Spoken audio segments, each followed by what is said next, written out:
दोस्तों, जैसा कि हम सभी जानते हैं कि बैंक के साथ हमारे कई तरह के लेन-देन होते हैं, जैसे कि पेमेंट है, रिसिप्ट है, कॉन्ट्रा है। तो बैंक से जिस तरीके से लेन-देन होते हैं, उसी तरीके से हमें डे वाइज़ अपने टैली में भी वो एंट्री को लेना होता है, जिसमें कि टाइम टेकिंग है। और जब हम लोग मैनुअल कोई भी डेटा एंट्री को करते हैं, तो इसमें गलतियाँ भी ज़्यादा हो सकती हैं। और अगर हमारे पास पूरे साल का बैंक स्टेटमेंट है, जैसे कि 1 अप्रैल टू 31 मार्च, और उसमें ट्रांज़ैक्शन बहुत ज़्यादा हैं। अब हम उसे करने के लिए अगर जाएँगे तो ऑब्वियसली है कि इसमें टाइम टेकिंग बहुत ज़्यादा लगेगा और इसमें हमारी गलतियाँ भी बहुत ज़्यादा होंगी। तो दोस्तों, अगर आप पूरे साल का बैंक से संबंधित एंट्री को वन टाइम में एक क्लिक पे अगर करना चाहते हैं, तो इस वीडियो में आप एंड तक आप ज़रूर बने रहें। तो ये हम लोग कैसे कर सकते हैं, इसे जानने के लिए हम लोग चलते हैं अपने कंप्यूटर की स्क्रीन पे। तो दोस्तों, ये हमारा बैंक की स्टेटमेंट है जो कि स्क्रीन पे आपको नज़र आ रहा है और ये पीडीएफ में है। इसमें जितने भी आप के ट्रांजैक्शन हैं, चाहे वो डेबिट हो या फिर आपका क्रेडिट हो, वो ऑटोमेटिक आपका वन टाइम में टैली में आ जाएगा। तो ये कैसे आएगा, इसके लिए सबसे पहले आपको अपने टैली को ओपन कर लेना है और उस कंपनी को सेलेक्ट कर लेना है जिस कंपनी में ये सारा डेटा एंट्री को आप ले करके आने वाले हो।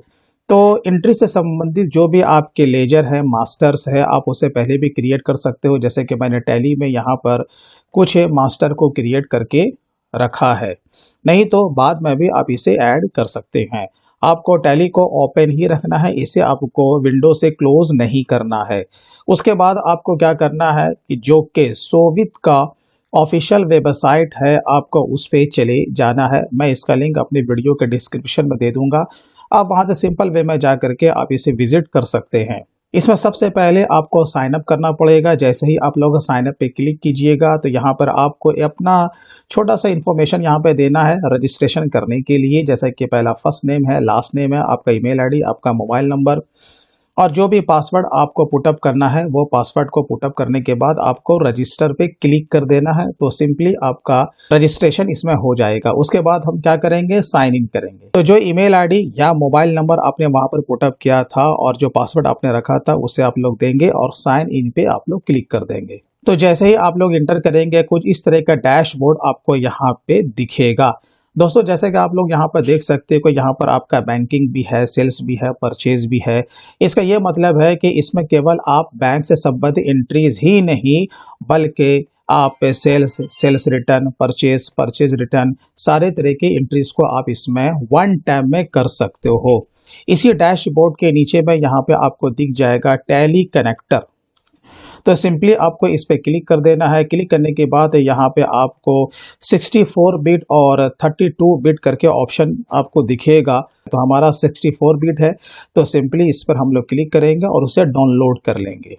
जब ये आपका सक्सेसफुली डाउनलोड हो जाएगा तो आपको अपने पीसी में से इंस्टॉल कर लेना है। जब आप इसे इंस्टॉल कर लीजिएगा तो इस तरह का शॉर्टकट आपका डेस्कटॉप पर ये बन जाएगा। अब हमें इस पे क्लिक करना है। यहाँ पे जैसे हमारा पहले से एक कंपनी इसमें ऐड किया हुआ था, अब हमें क्या करना है, न्यू कंपनी को ऐड करना है। तो यहाँ पर आपको ऐड कंपनी का ऑप्शन यहाँ पर से दिख जाएगा। सिंपली हमें इस पे क्लिक कर देना है। ऐड करने के बाद यहाँ पर जो हमने टैली को ओपन करके रखा है, वहाँ पर हमारा कंपनी का नाम अफीफा एक्सपोर्ट्स है, जो कि यहाँ पर ये ऑटोमेटिक इसे सेलेक्ट कर लेता है। अब हमें क्या करना, सब्सक्राइब पे क्लिक कर देना है। तो अगेन वही चीज आपसे पूछेगा, तो आपको क्या करना है, सब्सक्राइब पे आपको क्लिक कर देना है। तो देखिए यहाँ पर अफीफा एक्सपोर्ट्स जो कंपनी है वो हमारा यहाँ पे कनेक्टेड हो चुका है। जब ये कनेक्टेड हो जाए तो आप क्या करेंगे, एक बार सिंक पे आपको जरूर क्लिक करना है। उसके बाद आपको यहाँ पर ये मैसेज आ जाएगा, Afifa exports ledger sync successfully. यहाँ पर हम इसे ओके करेंगे। अगेन हम सोवित के डैशबोर्ड पे आएंगे और यहाँ पर आप देखेंगे तो यहाँ पर आपको ट्रांजैक्शन यहाँ पे दिख जाएगा। ट्रांजैक्शन में हम लोग बैंकिंग से संबंधित हम लोग काम करने वाले हैं। तो आपको क्या करना है, यहाँ पे बैंकिंग पे आपको क्लिक कर देना है। जैसे ही क्लिक करेंगे, यहाँ पर इंपोर्ट का आपको यहाँ पर ऑप्शन दिख जाएगा। इंपोर्ट इस स्टेटमेंट पे आपको क्लिक कर देना है। क्लिक करने के बाद यहाँ पर से आपको अपने कंपनी को सेलेक्ट करना पड़ेगा। जैसे इस पे क्लिक करेंगे तो यहाँ पर देखिए हमारा 2 कंपनी दिख रहा है। तो हमारा जो अभी जो कंपनी है वो अफीफा एक्सपोर्ट्स है। तो हम लोग यहाँ पर से अफीफा एक्सपोर्ट्स को क्लिक करेंगे और बाकी जो बैंक का जो लेजर है जो कि हमने टैली में ऑलरेडी क्रिएट करके रखा है, वो बैंक का लेजर हमें यहाँ पर से सेलेक्ट करना पड़ेगा। जैसे कि हमारा एक्सिस बैंक का है तो हम यहाँ पर एक्सिस बैंक को क्लिक करेंगे और यहाँ पर क्लिक टू अपलोड पे क्लिक करेंगे। तो यहाँ पर से जो कि एक्सिस बैंक का पीडीएफ फाइल है हम लोग उसे सेलेक्ट करेंगे और यहाँ पर आप देखो कि यहाँ पर आपका टाइमिंग भी दिया हुआ है। अगर एक्सेल का है तो वो कितना मिनट लगेगा और आपका ओरिजिनल पीडीएफ फाइल है तो उसको अपलोडिंग में कितना समय लग सकता है। उसके बाद हमें अपलोड पे क्लिक कर देना है। तो यहाँ पर अभी ये प्रोसेस हो रहा है। इंपोर्ट होने के बाद यहाँ पर आपको कंप्लीट करके यहाँ पर दिख जाएगा। अब जैसे ही हम इस पर क्लिक करेंगे तो ये सॉफ्टवेयर इस फाइल को ऑटोमेटिक कॉलम में बांट देता है। अब आपको यहाँ पे सीरियल नंबर, डेट और उसका डिस्क्रिप्शन यानी कि जो कि हमारे बैंक की स्टेटमेंट में नरेशन है वो यहाँ पर आ चुका है। यहाँ पर टाइप आ चुका है, पेमेंट है, रिसिप्ट है और यहाँ पर अमाउंट है। अब सपोज आपको कोई भी एंट्री अगर आप इसमें करना चाहते हैं तो वो किस तरीके से करेंगे, 1 बाय 1 करके भी कर सकते हैं या नहीं तो बल्क में भी आप कर सकते हैं। सपोज ये पहली वाली एंट्री है, ये आपका पेमेंट है। आप यहाँ पर आओगे सेलेक्ट लेजर में, जब इस पर आप लोग जब क्लिक करोगे तो यहाँ पर से आप यहाँ पर अपने लेजर को टाइप कर सकते हैं कि ये आपका पेमेंट है किसके इसमें जा रहा है। तो ये हमारा पेमेंट है। अब जैसे कि हमें इसे इंडियन ओवरसीज के इसमें डालना है तो हम यहाँ पर से अपने लेजर को टाइप करेंगे तो देखिए यहाँ पर हमारा अब यहाँ पर शो करने लगा है। तो यहाँ पर से हम लोग इसे सेलेक्ट कर लेंगे और यहाँ पर से इसे सेव कर लेंगे। तो देखिए यहाँ पर आपका ट्रांजैक्शन अपडेटेड हो चुका है। अब जैसे कि आप इस तरीके से अगर 1 बाय 1 करके आप लेजर में ट्रांसफ़र करना चाहते हैं तो भी कर सकते हैं या नहीं तो आप इसे बल्क में भी कर सकते हैं। तो वो कैसे करना है, तो आपको नरेशन में आ जाना है, ये जो हमारा डिस्क्रिप्शन दिया हुआ है। अब जैसे कि बैंक स्टेटमेंट को देखने से पता चलता है कि हमारा उसमें एटीएम का कैश विड्रॉवल बहुत ज़्यादा है।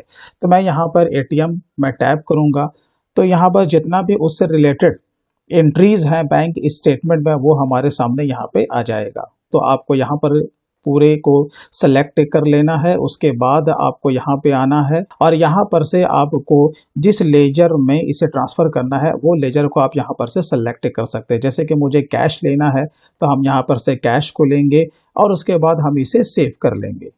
तो यहाँ पे आपको लेजर में भी यहाँ पर दिख जाएगा। अब जैसे कि यहाँ पर टाइप में आप देखोगे तो टाइप में हमें यहाँ पर सिर्फ पेमेंट और रिसिप्ट ही यहाँ पर दिखेगा। तो आप इसे चेंज भी कर सकते हैं। तो वो हम कैसे कर सकते हैं, अभी जैसे कि हमने सारे एटीएम कैश विथड्रॉवल को हमने कैश में यहाँ पे ट्रांसफ़र किया था, राइट। तो हम लोग क्या करेंगे, यहाँ पर डिस्क्रिप्शन में अगेन हम वो नरेशन जो है वो हम उसका टैप करेंगे। यहाँ पर देखिए एटीएम हमारा पूरा आ चुका है और यहाँ पर हम लोगों ने कैश भी यहाँ पर ले लिया है। अब यहाँ पर से हम उसे सेलेक्ट ऑल करेंगे और उसके बाद यहाँ पर से जो ट्रांजैक्शन का टाइप है हम यहाँ पर से उसे चेंज कर सकते हैं। यहाँ पर हमारा पेमेंट दिख रहा है। अब इसी को लेकर के अगर हम टैली में इसे पुश करेंगे तो ये सारा का सारा एंट्री पेमेंट वाउचर में चला जाएगा। लेकिन आपको पता है कि ये कहाँ जाना चाहिए, जो कि टैली का जो कॉन्ट्रा है वहाँ जाना चाहिए। तो आप यहाँ पर से उसे चेंज भी कर सकते हैं। तो ये हमारा कॉन्ट्रा विथड्रॉवल है। तो सिंपल वे में हम लोग कॉन्ट्रा विथड्रॉ पे हम लोग क्लिक करेंगे। ये देखिए अब यहाँ पर ये पूरा का पूरा चेंज हो चुका है। आपको अगेन सेव पे क्लिक करना है। अभी देखिए मैंने केवल 2 तरह के एंट्री को मैंने यहाँ पे सेव किया है। एंट्रीज आपके बैंक स्टेटमेंट में है, आपको इसी तरीके से लेजर को ऐड करना है और वन टाइम में आप टैली में इसे पुश कर सकते हैं। यहाँ पर देखिए आपको 3 तरह का चेक मार्क यहाँ पर आपको दिख रहा है। हाई टैली सिंक रिकॉर्ड्स, दूसरा आपका दिया हुआ है सेव रिकॉर्ड्स और तीसरा आपका दिया हुआ है ब्लैंक रिकॉर्ड्स। अब जैसे कि मैंने जिस डेटा को सेव किया है अगर उसे सिर्फ आपको अगर देखना है तो यहाँ पर से आपको सेव पे आपको क्लिक करना है। तो देखिए यहाँ पर जो कि हमारा डेटा सेव है वो यहाँ पर आपको पूरा का पूरा दिख जाएगा। फिलहाल अभी इसी डेटा को क्या करना है कि वन टाइम में टैली में ले जा करके इसे पुश करना है। तो वो आप कैसे करोगे, तो यहाँ पर देखिए आपको राइट साइड में दिख जाएगा। जब यहाँ पर आप लोग कर्सर लेकर के आइएगा तो यहाँ पर आपको दिख जाएगा ओपन ड्रॉवर। आपको इस पर क्लिक करना है और क्लिक करने के बाद यहाँ पर सेंड ट्रांजैक्शन टू टैली आपको इस पे क्लिक कर देना है। यहाँ पर आपको मैसेज लिख करके आएगा तो आपको ऑफ कोर्स इस पर ओके है तो आपको ओके पर क्लिक कर देना है। तो देखिए आपका टैली में ये डेटा जा रहा है। तो आप यहाँ पर देख सकते हैं कि वन टाइम में 160 वाउचर एंट्री हम लोगों ने टैली में पुश कर दिया है। जैसे ही आपका प्रोसेस कंप्लीट होगा यहाँ पर ये मैसेज लिख करके आ जाएगा, इसे ओके कीजिए। अब हम लोग चलते हैं टैली में। टैली में आने के बाद सीधा हम लोग जाते हैं डे बुक में। तो ये देखिए हमारा सारा एंट्री यहाँ पे ऑलरेडी आ चुका है। आप जब इस पे जब क्लिक करेंगे या इंटर मारेंगे तो देखिए यहाँ आपका यहाँ कॉन्ट्रा में आपका एंट्री बिल्कुल दिख रहा है। और जो कि हमने कहा कि ये आपका कैश विथड्रॉवल है, तो यहाँ पर देखिए आपका डेबिट में कैश आपका चला गया है और आपका सीआर में बैंक चला गया है। और इसके साथ साथ यहाँ पर देखें इसका नरेशन भी पूरा का पूरा यहाँ पे आ चुका है। अब जैसे कि हमने वहां पर इंडियन ओवरसीज को भी पेमेंट किया था, तो इसे देखने के लिए हम लोग बैलेंस शीट में आएंगे, Alt F1, और यहाँ पर जैसे कि वो हमारा सप्लायर था तो यहाँ पर देखिए हम लोग जाएंगे तो यहाँ पर इंडियन ओवरसीज को यहाँ पर पेमेंट भी शो कर रहा है। जब इसके लेजर में आते हैं तो ये देखिए यहाँ पर टोटल आ चुका है और बाकी इसका नरेशन भी यहाँ पे आ चुका है। इस सॉफ्टवेयर की सबसे बड़ी खास बात यह है कि इसमें डुप्लीकेशन का कोई सवाल ही नहीं उठता। वो इसलिए कि जो भी एंट्री हम लोग टैली में पुश कर चुके हैं वो आपका यहाँ पर इस तरह का लाइट मोड में दिखना शुरू कर देता है। ये देखिए यहाँ पर आपका ये लाइट मोड है और ये अभी जो हमारा पेंडिंग है वो हमारा यहाँ पर डार्क मोड में दिख रहा है। अब इसी तरीके से आप कोई भी एंट्रीज को आप लेना चाहे आप यहाँ पर से ले सकते हैं। अब जैसे कि हमारा कोई डेटर्स है, उसका हमारे पास से पेमेंट आया है बैंक स्टेटमेंट में, तो वो आपको क्या करना है, सिंपल वे में यहाँ पर डिस्क्रिप्शन में उसका नाम टाइप करना है जो कि आपके बैंक स्टेटमेंट के नरेशन में दिया हुआ है। तो यहाँ पर देखिए एक्सपेडाइट ट्रेडिंग कंपनी है, उससे हमारा पेमेंट आया है, तो यहाँ पर वो शॉर्टलिस्ट उसने यहाँ पर कर दिया है। आपको यहाँ पर आना है और यहाँ पर आपको क्लिक कर देना है, तो ये आपका पूरा का पूरा सेलेक्ट ऑल हो जाएगा। सेलेक्ट ऑल करने के बाद आप चाहें तो ट्रांजैक्शन टाइप को भी आप चेंज कर सकते हैं, लेकिन ये हमारा रिसिप्ट है तो बाय डिफ़ॉल्ट इसने यहाँ पर सही पकड़ा है। अब आपको लेजर में आना है और उस लेजर को आपको सेलेक्ट करना है, जैसे कि यहाँ पर हमारा लिस्ट ऑफ लेजर में है एक्सपेडाइट ट्रेडिंग कंपनी। अब यहाँ पर देखिए बाय डिफ़ॉल्ट यहाँ पे सारे लेजर को उसने यहाँ पर बल्क में ऑटोमेटिक यहाँ पर से सेलेक्ट कर लिया है। अब हमारा काम क्या है, इसे सेव करना। तो इस पर क्लिक कर दीजिएगा तो ये आपका डेटा सेव हो जाएगा। इसी तरीके से हम कुछ और भी एंट्रीज को लेंगे, जैसे कि हमारा कोई पप्पू राम है, हम उसको पेमेंट करते हैं, तो यहाँ पर पप्पू राम हमारे बैंक स्टेटमेंट के नरेशन में वहाँ पर दिया हुआ है। तो हम यहाँ पर पप्पू राम को यहाँ पर से डिस्क्रिप्शन में टैप करेंगे, यहाँ पर सेलेक्ट ऑल करेंगे और यहाँ पर देखिए पेमेंट टाइप जो है वो ठीक आ रहा है। यहाँ पर से हम लेजर को सेलेक्ट करेंगे। यहाँ पर पप्पू राम आ चुका है। अब हम क्या करेंगे, इसे सेव करेंगे। तो चलिए इसे जल्दी से हम लोग टैली में पुश कर लेते हैं। तो यहाँ पर राइट साइड में आपको ये दिख जाएगा, आपको इस पर यहाँ पर क्लिक करना है, सेंड ट्रांजैक्शन टू टैली पे आपको क्लिक करना है, यहाँ पर ओके करना है। तो यहाँ पर आपका 190 ट्रांजैक्शन सक्सेसफुली दिखा रहा है, क्योंकि पहले का हमारा था 160, अभी हमारा 30 इसमें ऐड हुआ है। तो यहाँ पर देखिए जब यहाँ पर हम लोग आते हैं तो हम लोग जाते हैं डिस्प्ले अकाउंट्स बुक और लेजर। यहाँ पर हम लोग एक्सपेडाइट ट्रेडिंग कंपनी को जब हम लोग सेलेक्ट करते हैं तो यहाँ पर देखिए जो भी पेमेंट जो कि बैंक स्टेटमेंट में आए थे वो सारे के सारे ऑटोमेटिक तरीके से यहाँ पर एंट्री में आ चुके हैं। तो बैंक स्टेटमेंट के अंदर आने के बाद अब जब चाहें आप अपने लेजर को आप इसमें ऐड करें और वन टाइम में, या फिर आपका मन हो कि नहीं वन टाइम में नहीं, हम थोड़ा थोड़ा करके हम इसे टैली में पुश करना चाहते हैं, तो वैसे भी आप सिंपल वे में आप टैली में इसे पुश कर सकते हैं। तो दोस्तों मैं उम्मीद करता हूं कि आपको ये समझ में आ चुका होगा कि आप अपने बैंक से संबंधित पूरे साल के एंट्री को आप वन टाइम में आप कैसे कर सकते हैं। इस सॉफ्टवेयर से संबंधित आपको जो भी जानकारी चाहिए आप डायरेक्टली सोबिस से आप संपर्क कर सकते हैं। दोस्तों अगर वीडियो अच्छा लगा हो तो कम से कम आप इसे लाइक करें और ज़्यादा से ज़्यादा इसे अपने दोस्तों में शेयर करें।